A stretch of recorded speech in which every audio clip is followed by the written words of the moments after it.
During his years of school, he was picked on because he had a very bad stutter, and that led him to become a loner. At a young age, Roger was able to steal and lie very easily. He was arrested in 1954 for stealing 2 bathing suits and a dress. Roger would go out stealing people's clothes off their clotheslines and keep it put away. All the clothes that Roger had stolen was only female apparel, and he had cut them up in very unusual ways. Here is where it started Roger's unusual sexual fetish. There wasn't much said about his family. He had an abusive mother and he had a wife named Harriet.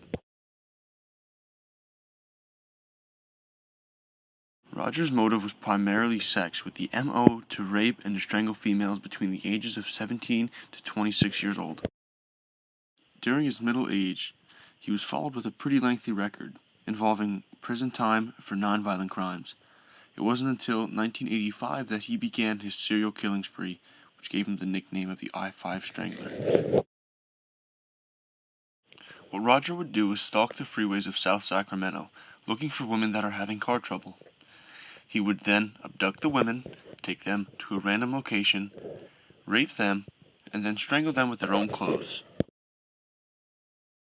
The victims he was accused for were Lou Ellen Burley, which took place September 11, 1977, Laura Hedrick, which took place April 21, 1986, Barbara Ann Scott, which took place on July 3, 1986, Stephanie Brown, which occurred July 15, 1986, Charmin Sabra occurred August 17, 1986, and Catherine Kelly Quinones, which occurred on November 5th of 1986.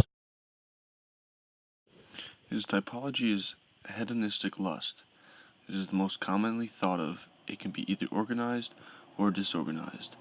The lust killer derives from sexual pleasure from the murders they commit. They often use charm and ploys to lure in the victims into traps where they could be trapped or bound. It wasn't until May 10th of 1991 that he was sentenced to 25 years to life. He wasn't eligible for parole for a minimum of 16 to 18 months. He explained how he managed to get his victims, saying how he would drive up and down Interstate 5 until he came upon something that caught his eye. Then he would park ahead of the car, and then he would proceed to see if they needed any help.